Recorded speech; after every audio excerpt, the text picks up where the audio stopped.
LDF സ്ഥാനാർത്ഥി മാധ്യമങ്ങളെ കാണുകയായിരുന്നു. എന്തായാലും എല്ലാവരും തികഞ്ഞ വിജയ പ്രതീക്ഷയിൽ തന്നെയാണ്. നിലമ്പൂരിൽ നിന്നുള്ള വിവരങ്ങൾ അറിയണം. ഇന്നലെ വലിയ കൊണ്ടുപിടിച്ച രീതിയിലുള്ള കൊട്ടിക്കലാശമൊക്കെ നമ്മൾ കണ്ടതാണ്. എന്തായാലും UDF ക്യാമ്പ് നേരത്തെ ആര്യാടൻ ഷൗക്കത്ത് പറഞ്ഞതുപോലെ തന്നെ വലിയ ആത്മവിശ്വാസത്തിലാണ്. UDFന്റെ വിജയം സുനിശ്ചിതമാണ്. ഒരു 15,000 വോട്ടിനെങ്കിലും ജയിക്കുമെന്നുള്ള പ്രതീക്ഷയാണ് UDFനുള്ളത്. സാജിദ് അജ്മൽ വിവരങ്ങൾ നൽകാനായി ചേരുന്നുണ്ട്. സാജിദ്, ഇന്നലെ കൊണ്ടുപിടിച്ച കൊട്ടിക്കലാശം, അതിന്റെ ആഘോഷങ്ങളൊക്കെ കഴിഞ്ഞു. ഇന്നിപ്പോൾ നിശബ്ദ പ്രചാരണത്തിന്റെ സമയമാണ്. സ്വാഭാവികമായിട്ടും UDF ക്യാമ്പും വലിയ ആത്മവിശ്വാസത്തിൽ തന്നെയാണ്. വലിയ ഭൂരിപക്ഷത്തിൽ ജയിക്കുമെന്ന് തന്നെയാണ് പറയുന്നത്. ഇന്നിപ്പോൾ UDF സ്ഥാനാർത്ഥിയുടെ പ്രചാരണങ്ങൾ എങ്ങനെയൊക്കെയായിരിക്കും? നിശബ്ദ പ്രചാരണത്തിന്റെ ദിവസമാണെങ്കിലും പരമാവധി വോട്ടുറപ്പിക്കാനുള്ള ശ്രമങ്ങൾ തന്നെയാണ് ഇന്നും ഉണ്ടാവുക എന്നറിയുന്നുണ്ട്. ഇന്ന് എന്തൊക്കെ പരിപാടികൾ നിശബ്ദമായി നടക്കും സാജിദ്?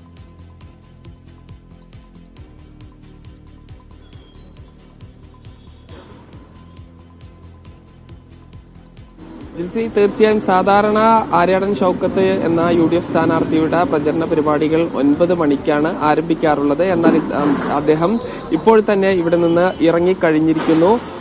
ഇതിൽ അദ്ദേഹം ഇന്ന് ആദ്യം പോകുന്നത് ഈ മുണ്ടേരി ഫാമിലാണ്. മുണ്ടേരി ഫാമിനകത്ത് 2018 പ്രളയത്തിൽ വീടുകളും മറ്റും തകർന്ന 33 ആദിവാസി കുടുംബങ്ങളുണ്ട്. ഈ കുടുംബങ്ങളെ ആദ്യം കാണും. പിന്നീട് അമ്പുട്ടാൻപെട്ടിയിലെ ആദിവാസി ഊരുകൾ സന്ദർശിക്കും. തുടർന്ന് ഈ ഗവൺമെന്റ് കോളേജ്, ഫാത്തിമ കോളേജ് തുടങ്ങിയ ക്യാമ്പസുകളിലൂടെ ഉള്ള ഒരു സന്ദർശനം, വിദ്യാർത്ഥികളെ കണ്ട് അവരുടെയും അവരുടെ കുടുംബങ്ങളുടെയും വോട്ട് അവസാനത്തിൽ ഉറപ്പിക്കുക എന്നതിനാണ് ഊന്നൽ നൽകുന്നത്. ഇത് ഈ പല വിഷയങ്ങൾ മറിഞ്ഞ് വന്നതാണ്. ഏറ്റവും അവസാനം ഇന്നലെ ഒരു ചാനലിന് ഗോവിന്ദൻ മാഷ് അഭിമുഖം നൽകുമ്പോൾ CPM-ഉം RSS-ഉം തമ്മിലുള്ള ബന്ധം തുറന്ന് സമ്മതിക്കുക ഉണ്ടായി.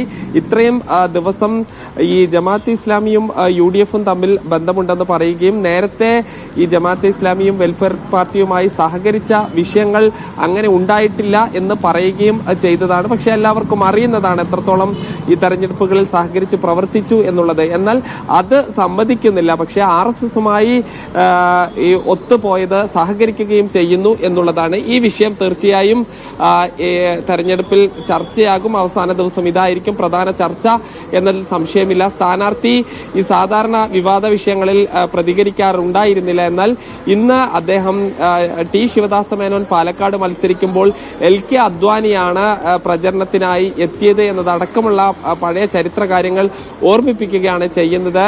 ഈ നിലമ്പൂരിൽ ഇന്ന് പ്രധാന നേതാക്കൾ ആരും തന്നെ ഇല്ല. കാരണം ഇന്ന് നിശബ്ദ പ്രചരണമായതുകൊണ്ട് സ്ഥാനാർത്ഥിയും മണ്ഡലത്തിനകത്തുള്ള രാഷ്ട്രീയ നേതാക്കളും മാത്രമേ ഇവിടെ നിൽക്കാൻ കഴിയുകയുള്ളൂ. ബാക്കി നേതാക്കളെല്ലാം തന്നെ പോയിട്ടുണ്ട്.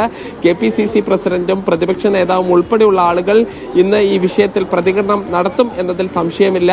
എന്ത് ലക്ഷ്യം വെച്ചാണ് ഗോവിന്ദൻ മാഷ് ഏറ്റവും അവസാന നിമിഷത്തിൽ ഈ RSS-ഉമായുള്ള സഹകരണത്തെക്കുറിച്ച് തുറന്ന് പറഞ്ഞത് എന്നുള്ളതാണ് ഇനി അറിയാനുള്ളത്. ഏതെങ്കിലും ഒരു വിഭാഗത്തിന്റെ പ്രത്യേകമായ വോട്ട് ലക്ഷ്യം വെച്ചുകൊണ്ടാണോ അവസാന നിമിഷത്തിൽ പ്രതികരണം നടത്തിയത് എന്നുള്ളതും അറിയാനുണ്ട്.